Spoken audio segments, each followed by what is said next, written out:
Buenas noches, voy a leer el capítulo número 6 y 7 del libro La Emancipada.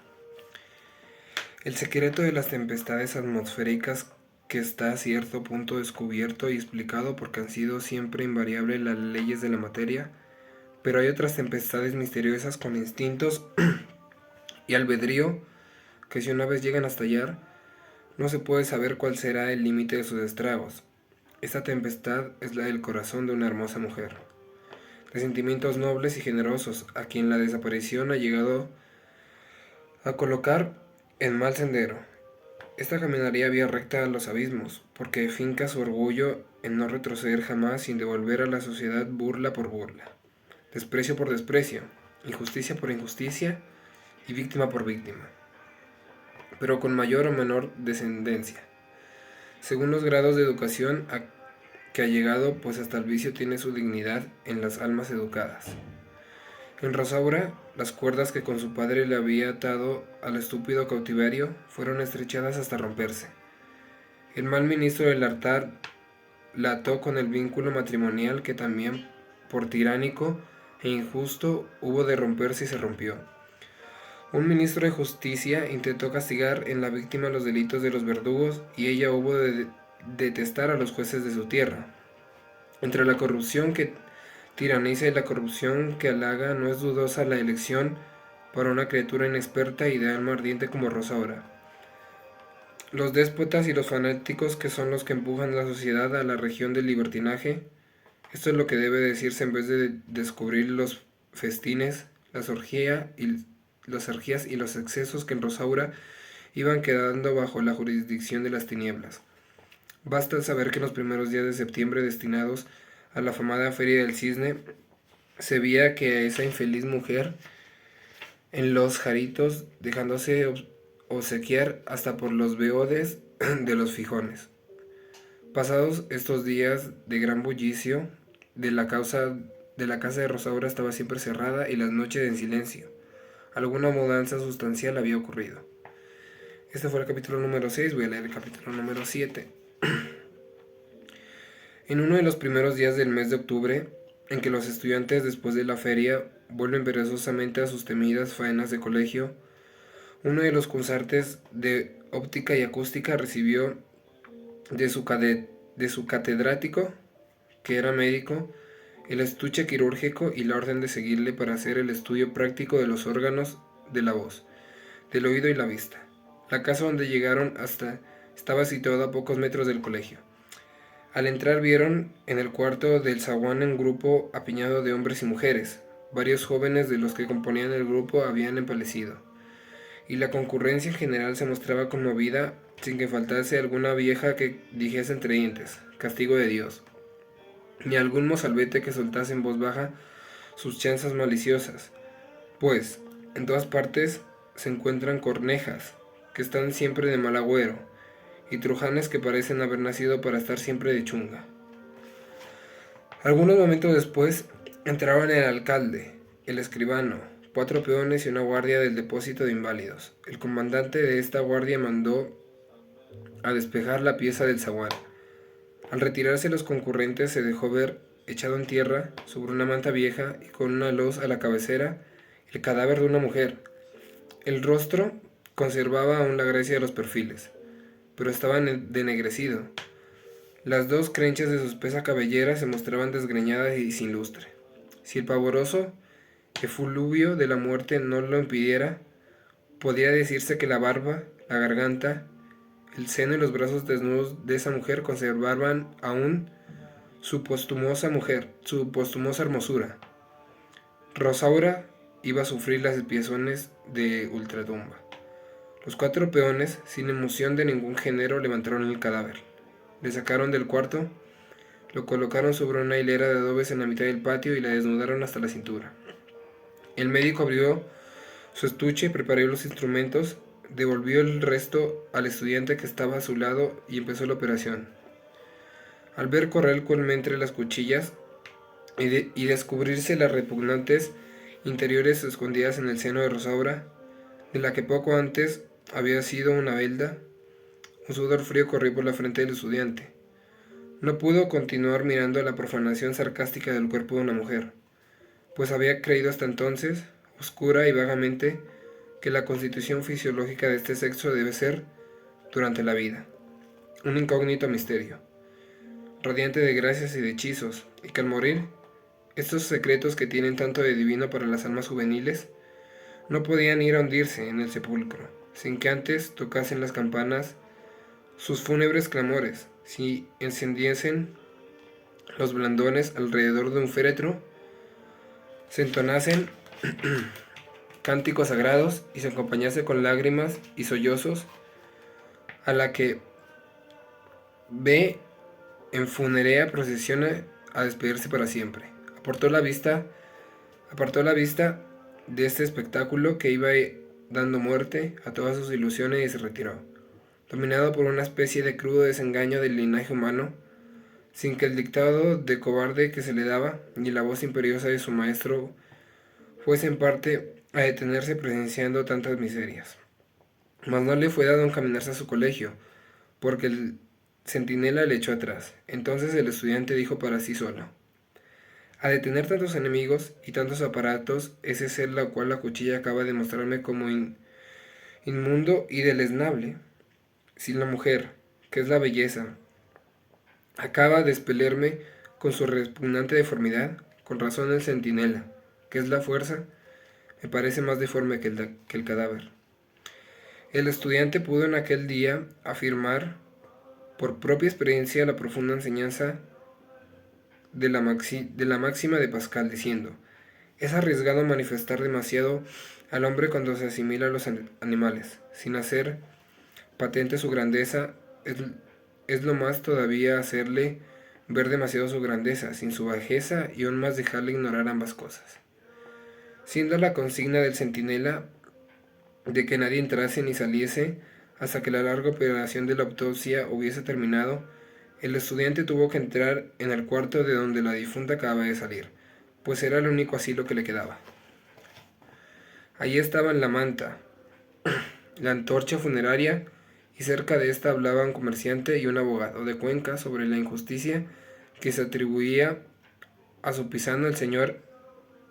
La muerte de esa mujer es para comprobarlo. Había relatado los antecedentes que ya hemos referido, y leyeron enseguida las cartas y los borradores que se habían encontrado en el costurero de la difunta. Estos documentos iban a ser presentados en caso de que se declarase haber lugar a formación de causa. Decían así: número 1. Quito, 10 de septiembre de 1841. Rosaura, mi antigua amiga, si hubo un tiempo en el que te hablé del lenguaje del amor profano, otro tiempo ha sobrevivido que las cosas han cambiado y es necesario que también cambien las palabras. Cuando pronunciaste el fatal, si en el templo de nuestro valle yo me puse en camino para recibir el sacramento del orden sacerdotal, al amor precoz que me inspiraste, debí los estímulos que digirieron por buen camino mis estudios y mi conducta. Después me encaminaste por extraña senda de las aras del Padre que nos manda perdonar, y todo lo he perdonado. Hoy, tu antiguo amigo ha llegado a saber que has tenido la desgracia de entrar en el número de las ovejas descarriadas, y se postra desde aquí a hacerte la plegaria de que vuelvas al aprisco. Tú piensas que te estás vengando de los que te han tiranizado. Infeliz. Mira lo que haces. Reflexiona que ningún mal ha recibido de las jóvenes inocentes que pudieran pervertirse con tu ejemplo, y que en ese género de desagravio que has optado por sistema, la pena no retrocede hacia los autores del mal, que han sido nuestros mayores, sino que va directamente a las nuevas generaciones que no han tenido ni voluntad ni ocasión de ofendernos. Hubo un tiempo en que por fin el delito de un padre, se ponía a los hijos y demás descendientes con la pena de infamia y de perder todos los bienes. ¿Te parece esto justo y racional? No, eso es monstruoso, me responderás. Pues eso y mucho más es lo que hacemos cuando un ciego despecho engendra en nosotros la venganza, contra una sociedad que creemos viciada o criminal. Si tu padre, tu cura, tu juez y la mayoría de tus paisanos te han empujado violentamente a los abismos, ha sido porque ellos venían también empujados de otras fuerzas anteriores a que no habían podido resistir. Una ignorancia deplorable, más bien que criminal, había dado el primer impulso a los defectos sociales de que eres víctima. Tú te has entregado al vicio para viciar más a la sociedad, burlarte de ella, despreciarla a tu saber y vengarte de ese modo, es decir, que has cedido al mismo impulso que empujó a tus mayores, y que entonces debes ser a tus propios ojos tan odiosa como un mal sacerdote, un mal juez y una mala sociedad. Algo más todavía, el mal padre, el mal sacerdote, el mal juez y la mala sociedad han procedido por ignorancia y estulticia. Esto es más bien lastimoso que punible. Tú recibiste los dones de una inteligencia clara, de una educación dulce bajo las inspiraciones maternales y un amor puro y leal que dio vuelo y consistencia a los sentimientos generosos. Con estos elementos se forman las almas fuertes, y en las almas fuertes es un crimen perdonable al caer en las mismas miserias que forman la triste herencia de los imbéciles.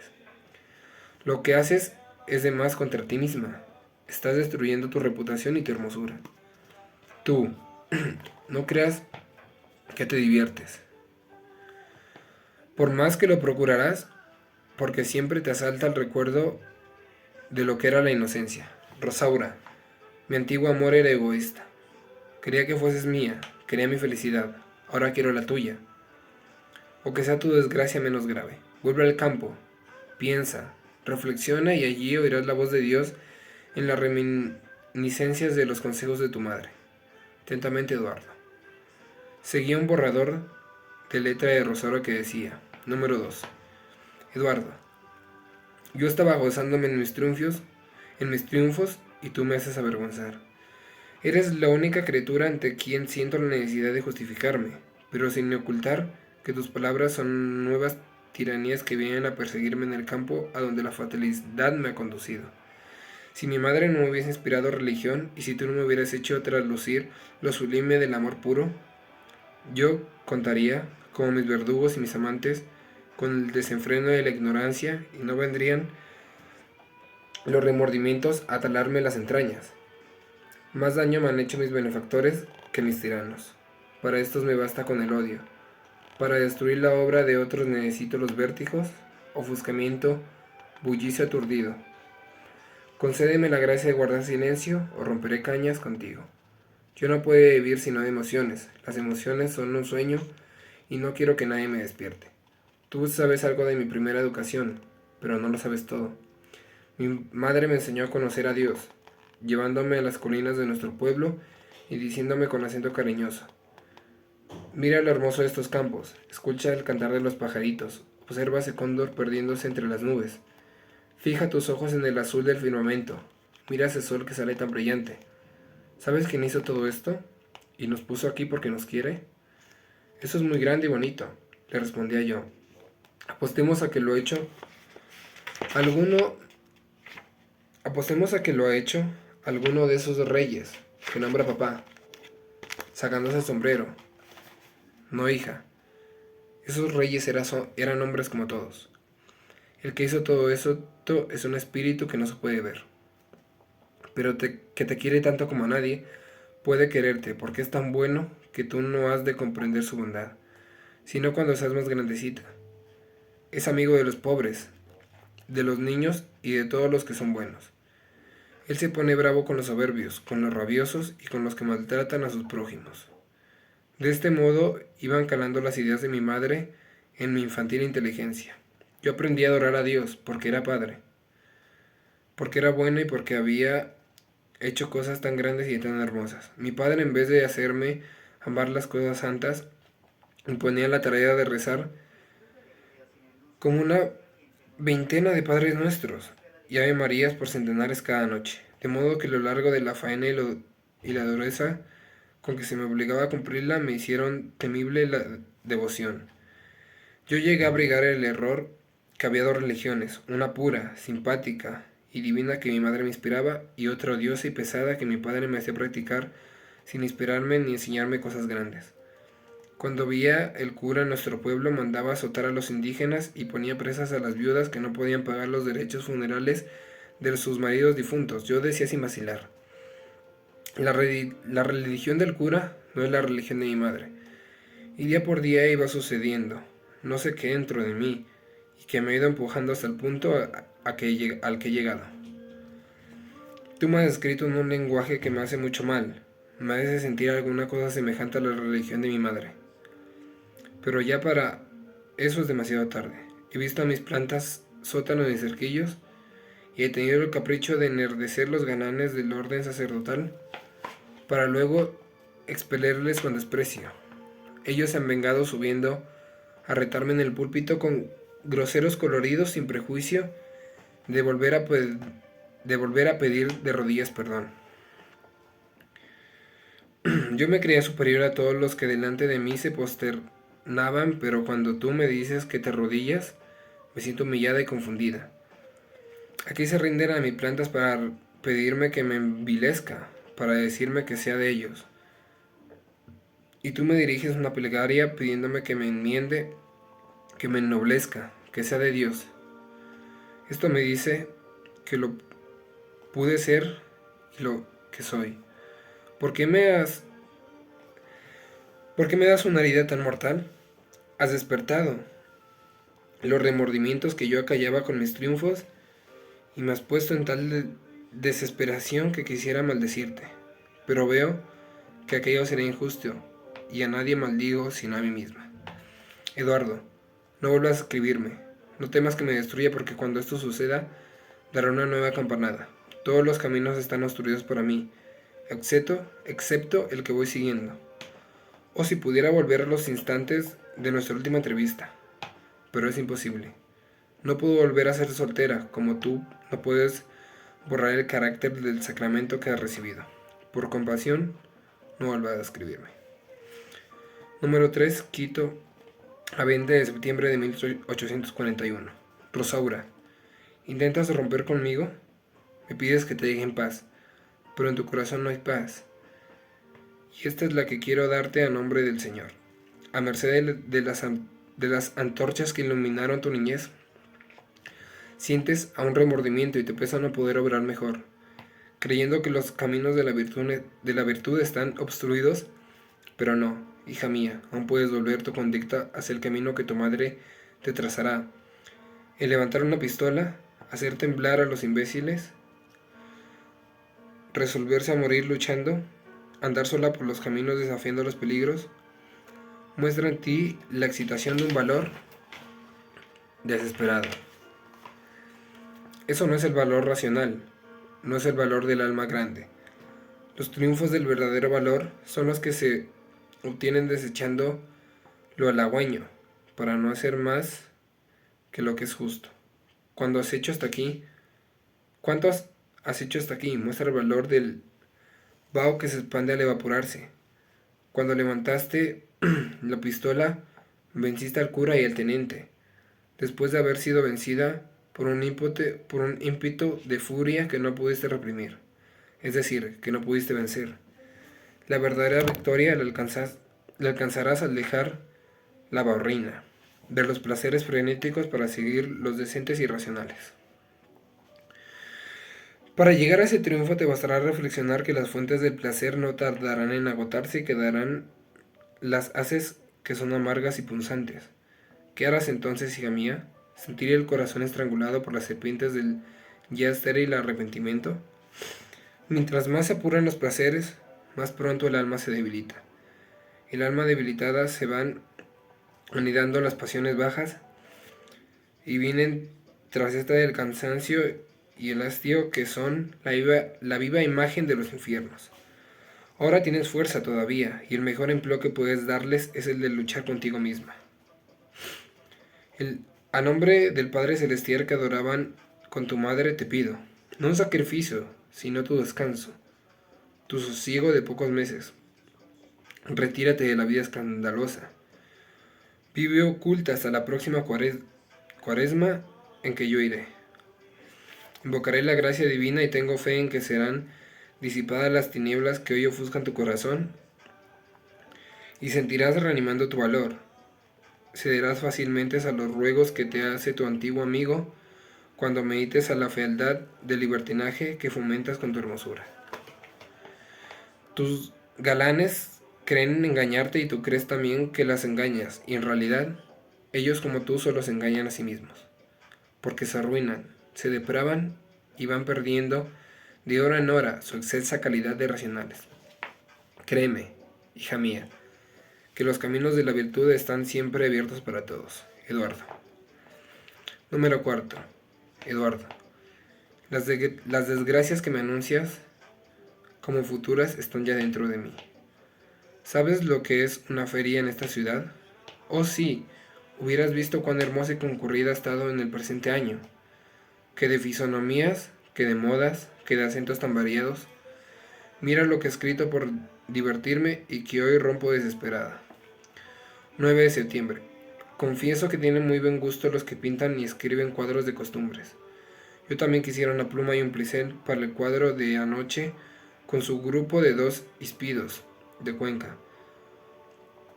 Un tosudo paraguayo, ribambeño, un fraile de todas partes, 2 crespos de la costa, 3 lindos, no sé de dónde, un gracioso de provincia y un comandante sin domicilio, que formaron mi cortejo. El gracioso cayó en desgracia de todos porque me hacía reír. Al comandante se le calificó de cobarde porque me hablaba de sus proezas.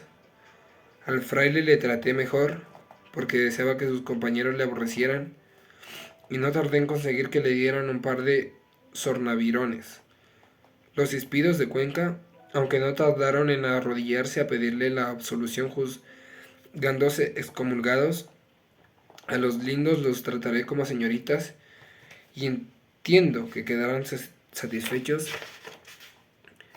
Al tosudo le costó mucho trabajo afectar salamería, pero esta estuvo de sobra de parte de los provincianos, que reducían sus galanterías a decirme que eran viles gusanillos de la tierra y que yo era una deidad. Esto no divierte. Los costeños me decían candorosamente que venga la música, la diversión, que eso es lo que se quiere. Y me parecía bien esta franqueza. Día 10. Ha habido una competencia entre morlacos y costeños que no pude comprender, porque reventaba de risa al oír al guiriguay, que se formaba al alternarse el acento esdrujulario de los primeros y el puntiagudo de los segundos. El señorito de Cuenca y señorita de la costa hacen un contraste graciosísimo, pues cada uno alarga tanto más su acento respectivo, cuanto más insinuamente quiere mostrarse, pero dejemos estas frivolidades de un libro de memorias del que no van a quedar ni las cenizas. Basta con decirte que a un lado estaba el portal de los juegos de Invite y en el otro de los grandes comerciantes. Aquí los revendedores con sus acatamientos.